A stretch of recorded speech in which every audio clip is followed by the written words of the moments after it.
إن الحمد لله نحمده ونستعينه ونستغفره ونعوذ بالله من شرور أنفسنا ومن سيئات أعمالنا. من يهده الله فلا مضل له ومن يضلل فلا هادي له، وأشهد أن لا إله إلا الله وحده لا شريك له، وأشهد أن محمدًا عبده ورسوله. يا أيها الذين آمنوا اتقوا الله حق تقاته ولا تموتن إلا وأنتم مسلمون. يا أيها الناس اتقوا ربكم الذي خلقكم من نفس واحدة وخلق منها زوجها وبث منهما رجالا كثيرا ونساء، واتقوا الله الذي تساءلون به والأرحام إن الله كان عليكم رقيبا. يا أيها الذين آمنوا اتقوا الله وقولوا قولا سديدا يصلح لكم أعمالكم ويغفر لكم ذنوبكم، ومن يطع الله ورسوله فقد فاز فوزا عظيما. أما بعد، فإن أصدق الحديث كتاب الله، وخير الهدي هدي محمد صلى الله عليه وسلم، وشر الأمور محدثاتها، وكل محدثة بدعة، وكل بدعة ضلالة. معاشر المسلمين،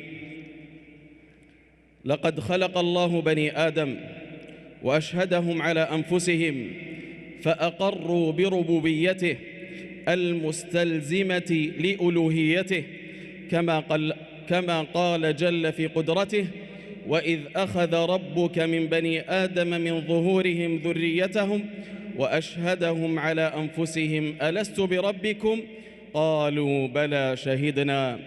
فلما خلق الله أبدانهم ونفخ فيها أرواحهم ظلت متعلقة بربها مضطرة للافتقار إلى خالقها، كما قال عليه الصلاة والسلام: كل مولود يولد على الفطرة، أخرجه البخاري ومسلم.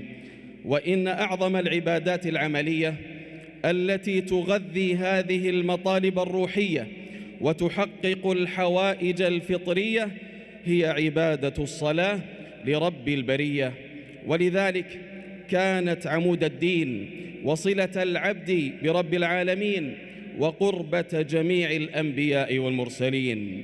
فالصلاة سلوة المخبتين وخلوة المتقين وطمأنينة المؤمنين وقرة عيون المحبين ولذة أرواح الموحدين ولذة نفوس الخاشعين ومحك أحوال الصادقين وميزان أعمال العاملين، وهي رحمة الله المهداة إلى عباده المؤمنين. قال رب العالمين: واستعينوا بالصبر والصلاة وإنها لكبيرة إلا على الخاشعين.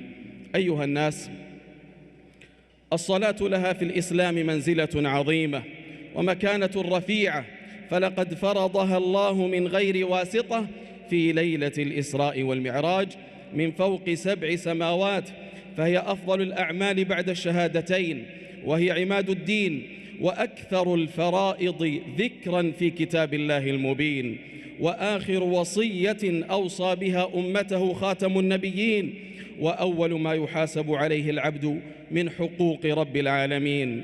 ومن أعظم أسباب مرافقة النبي صلى الله عليه وسلم في الجنة يوم الدين، فقد ثبت في صحيح مسلم أن ربيعة الأسلمي رضي الله عنه سأل النبي صلى الله عليه وسلم مرافقته في الجنة، فقال: أعني على نفسك بكثرة السجود.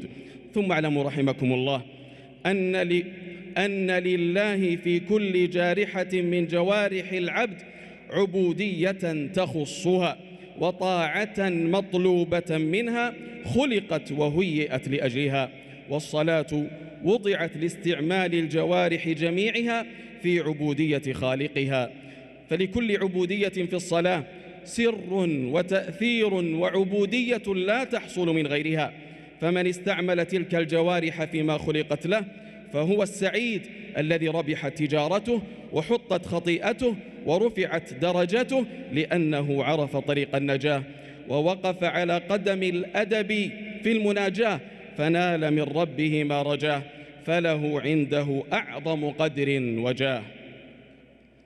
عباد الله، لقد جعل الله عز وجل بحكمته الدخول عليه في الصلاة موقوفا على الطهارة، وشرع للمتطهر كما أخبر النبي صلى الله عليه وسلم أن يقول بعد فراغه من الوضوء: أشهد أن لا إله إلا الله وحده لا شريك له، وأشهد أن محمدًا عبده ورسوله، اللهم اجعلني من التوابين واجعلني من المتطهرين.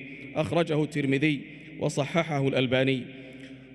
وأمره باستقبال القبلة بوجهه، والإقبال على الله عز وجل بكليته، والقيام بين يدي الله مقام العبد المتذلل المسكين، ثم يكبره بالإجلال والتعظيم، فيفتتح صلاته بقوله: الله أكبر.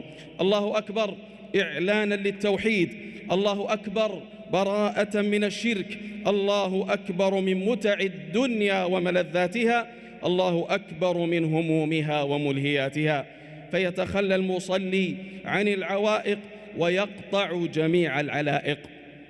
ثم يبدأ بعد التكبير بدعاء الاستفتاح، فيسبح الله ويحمده ويعظمه ويفرده بالتوحيد وحده لا شريك له، فيقول: سبحانك اللهم وبحمدك، وتبارك اسمك، وتعالى جدك، ولا إله غيرك. ثم يستعيذ بالله ويلتجئ إليه في صرف الشيطان عنه، ثم يبسمل، ويقف بعد ذلك عند كل آية من الفاتحة مستشعرا جواب ربه له، وكأنه يسمعه وهو يقول: حمدني عبدي، أثنى علي عبدي، مجدني عبدي، هذا بيني وبين عبدي، ولعبدي ما سأل. ثم يسأل ربه أفضل سؤال، وهو: اهدنا الصراط المستقيم، ليهديه ربه إلى الطريق الموصلة إليه وإلى جنته، ويبعده عن سبيل الضلال وأسباب غضبه. ثم يأخذ بعد ذلك في تلاوة ما يتيسر من القرآن، ويتدبر في كلام الرحمن، فتتنزل تلك الآيات على الجنان نزول الغيث على الأرض، ويحل فيها محل الأرواح من الأبدان. ثم يعود إلى تكبير ربه عز وجل، وينتقل المصلي حينها إلى مقام من مقامات الخضوع بين يدي الله، مقام يحني فيه العبد صلبه ويطأطئ تعظيما لله رأسه، مسبحا له بذكر اسمه ومعظما له، فيقول: سبحان ربي العظيم، منزها لله عن كل ما يضاد كبرياءه وجلاله وعظمته. ثم يرفع من ركوعه حامدا ربه، مثنيا عليه بأكمل محامده وأحسنها، فيقول: سمع الله لمن حمده، ربنا ولك الحمد حمدا كثيرا طيبا مباركا فيه. ثم يكبر وينتقل بعد الحمد لمقام الصلاة الأعظم وموطنها الأشرف، فيخر لله ساجدا على أشرف ما فيه، وهو الوجه، ذلا ومسكنة بين يدي ربه، وقد أخذ كل عضو من البدن حظه من الخضوع والعبودية، فيسبح ربه الأعلى في سجوده، فيقول: سبحان ربي الأعلى. عباد الله، ولما كان السجود غاية الذل وخضوعه، ولما كان السجود غاية ذل العبد وخضوعه، كان أقرب ما يكون إلى ربه. قال عليه الصلاة والسلام: أقرب ما يكون العبد من ربه وهو ساجد فأكثر الدعاء. أخرجه مسلم. ثم يجلس بين السجدتين فيفصل بينهما بجلسة العبد المستعطف لسيده، ويدعوه قائلا: رب اغفر لي وارحمني وعافني واهدني وارزقني، وهذه تجمع له خير الدنيا والآخرة. ثم شرع للعبد تكرار هذه الركعة مرة بعد مرة، ليجبر ما قبله بما بعده، وليشبع القلب من هذا الغذاء النافع، وليأخذ حظه ونصيبه وافرا من هذا الدواء الناجع. فإن منزلة الصلاة من القلب منزلة الغذاء والدواء. وفي نهاية صلاته شرع له الجلوس للتشهد، فيثني على الله بأفضل التحيات، ثم يسلم على نبيه صلى الله عليه وسلم بأتم التسليمات، ويسلم على نفسه وعلى سائر عباد الله الصالحين، ثم يتشهد شهادة الحق فيقول: أشهد أن لا إله إلا الله وأشهد أن محمدًا عبده ورسوله، ثم يصلي على من علم الأمة هذا الخير ودلهم عليه، فيصلي على محمد وعلى آل محمد وعلى إبراهيم وعلى آل إبراهيم عليهم أفضل الصلاة وأتم التسليم. وبعد ذلك يستحب للمصلي التعوذ من عذاب جهنم ومن عذاب القبر ومن فتنة المحيا والممات ومن فتنة المسيح الدجال، وأن يستغفر ربه معترفا بذنبه وضعفه، ثم يسأل الله حوائجه ويدعو بما شاء، فإذا قضى ذلك أذن له بالخروج من الصلاة بالتسليم، فيختمها بالسلام عليكم ورحمة الله، فكان من تمام النعمة انصرافه من بين يدي ربه بسلام يستصحبه ويدوم له ويبقى معه. وأمر المسلم بإقامة الصلاة 5 مرات في اليوم والليلة تطهيرا له من غفلات قلبه وأدران خطاياه.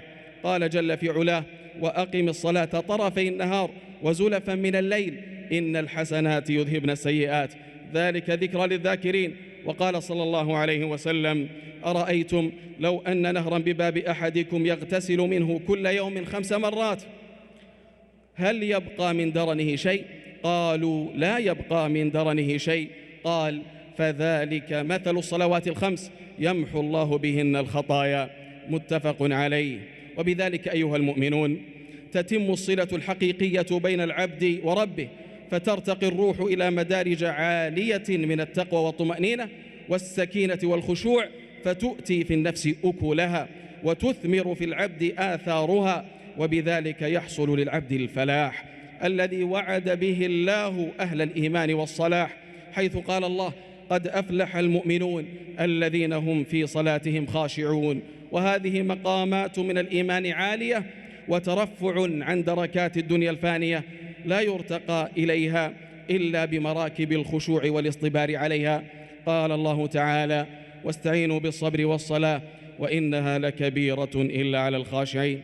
عباد الله، نفعني الله وإياكم بالقرآن العظيم وبهدي سيد المرسلين عليه أفضل الصلاة وأتم التسليم. أقول قولي هذا وأستغفر الله لي ولكم ولسائر المسلمين فاستغفروه إنه هو الغفور الرحيم.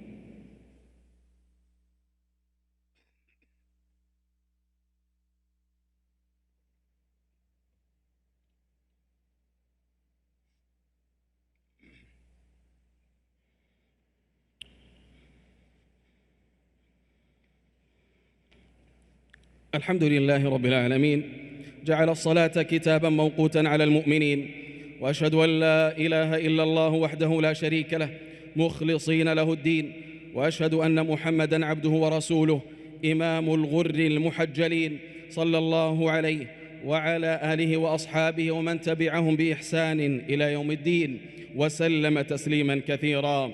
أما بعد، أيها المؤمنون، اعلموا أن المقصود بالصلاة إنما هو تعظيم المعبود، فهي تعظيم لله من مبتداها إلى منتهاها، وتعظيمه لا يكون إلا بحضور القلب في الطاعة، فتنتفي بذلك الوساوس والأفكار الرديئة، وهذا روح الصلاة ولبها. فإذا حصل للقلب روح الأنس زالت عنه تلك التكاليف والمشاق، فصارت الصلاة قرة عين له وقوة ولذة وسعادة. ولذلك قال النبي صلى الله عليه وسلم: وجعلت قرة عيني في الصلاة. أخرجه أحمد في مسنده. وقرة العين أن يؤديها العبد وقلبه منشرح مطمئن بها، يفرح إذا كان متلبسا بها، وينتظرها إذا أقبل وقتها مشتاقا إليها. ولذلك كان النبي عليه الصلاة والسلام يقول: يا بلال أرحنا بالصلاة. أخرجه أحمد. فالنجاة كل نجاة والفلاح كل الفلاح أن يصلي المسلم كما صلى النبي عليه الصلاة والسلام الذي قال: صلوا كما رأيتموني أصلي. أخرجه البخاري. أمة الإسلام، ومن معاني الصلاة الجليلة وغاياتها العظيمة إقامة صلاة الجماعة، وفي ذلك ترسيخ لمفهوم اجتماع الكلمة وائتلاف صفوف المسلمين حتى يكونوا كالجسد الواحد، إذا اشتكى منه عضو تداعى له سائر الجسد بالحمى والسهر. وما زالت الأمة تتنفس بهذه الروح، وفي مواقف المملكة مع المسلمين من ذلك شروح. ومما يحسن الإشارة إليه في هذا السياق هو الإشادة بالموقف التاريخي الإنساني السباق الذي تقوم به حكومتنا الرشيدة في المملكة العربية السعودية بقيادة خادم الحرمين الشريفين وولي عهده الأمين مع الشعب السوداني، والذي شهد به القاصي والداني. ومن ذلك ما وجه به خادم الحرمين الشريفين وولي عهده إلى مركز الملك سلمان للإغاثة بتقديم مساعدات إنسانية متنوعة وتنظيم حملة شعبية عبر منصة ساهم لصالح الشعب السوداني الشقيق. فبادروا وسارعوا أيها المسلمون بالمساهمة والمشاركة في هذه الحملة المباركة. جزى الله خادم الحرمين الشريفين وولي عهده وإياكم خير الجزاء وأجزله وأوفاه على كل ما يقدمون وتقدمون في دعم إخوانكم، فاجتهدوا وجدوا وشدوا وأقبلوا على باب الله فلن تردوا، وأبشروا بالأرباح الجمة الوافرة في الحياة الدنيا وفي الآخرة. عباد الله، هذا وصلوا وسلموا رحمكم الله على الرحمة المهداة والنعمة المسداة نبينا محمد بن عبد الله، فقد أمرتم بذلك في كتاب الله. فقد قال ربكم جل في علاه: إن الله وملائكته يصلون على النبي يا أيها الذين آمنوا صلوا عليه وسلموا تسليما. فاللهم صل وسلم وبارك على الرسول الأمين وعلى آله الطيبين الطاهرين وعلى أزواجه أمهات المؤمنين. وارض اللهم عن الخلفاء الأربعة الراشدين أبي بكر وعمر وعثمان وعلي، وعن الصحابة أجمعين والتابعين ومن تبعهم بإحسان إلى يوم الدين، وعنا معهم بعفوك وجودك وإحسانك يا أكرم الأكرمين. اللهم أعز الإسلام والمسلمين، اللهم أعز الإسلام والمسلمين، وانصر عبادك الموحدين، واحم حوزة الدين، واجعل هذا البلد آمنا مطمئنا رخاء وسائر بلاد المسلمين يا رب العالمين. اللهم إنا نسألك موجبات رحمتك وعزائم مغفرتك والغنيمة من كل بر والسلامة من كل إثم، ولا تدع لنا ذنبا إلا غفرته، ولا هما إلا فرجته، ولا دينا إلا قضيته، ولا مبتلا إلا عافيته، ولا مريضا إلا شفيته، ولا ولدا إلا أصلحته، ولا ميتا إلا رحمته، ولا حاجة من حوائج الدنيا والآخرة هي لك رضا ولنا فيها صلاح إلا وأعنتنا على قضائها. ربنا هب لنا من أزواجنا وذرياتنا قرة أعين واجعلنا للمتقين إماما. ربنا اجعلنا من مقيم الصلاة ومن ذرياتنا ربنا وتقبل دعاء. اللهم وفق ولي أمرنا خادم الحرمين الشريفين بتوفيقك، وأيده بتأييدك، ووفقه ولي عهده وأعوانهم لكل ما فيه صلاح للعباد والبلاد إنك كريم جواد. اللهم وفق ولاة أمور المسلمين لهداك، واجعل عملهم في رضاك. اللهم اكفنا شر المسكرات والمخدرات، ووفق قيادتنا ورجال أمننا في مكافحتها والتصدي لمهربيها ومروجيها، وانصر جنودنا على ثغورنا، وكن لهم عونا ونصيرا ومؤيدا وظهيرا. اللهم احفظ على هذه البلاد عقيدتها وأمنها ورخاءها واستقرارها وقيادتها وعلماءها وشبابها وفتياتها وشعبها وخيراتها وثرواتها. ربنا آتنا في الدنيا حسنة في الآخرة حسنة وقنا عذاب النار. عباد الله، إن الله يأمر بالعدل والإحسان وإيتاء ذي القربى وينهى عن الفحشاء والمنكر والبغي يعظكم لعلكم تذكرون.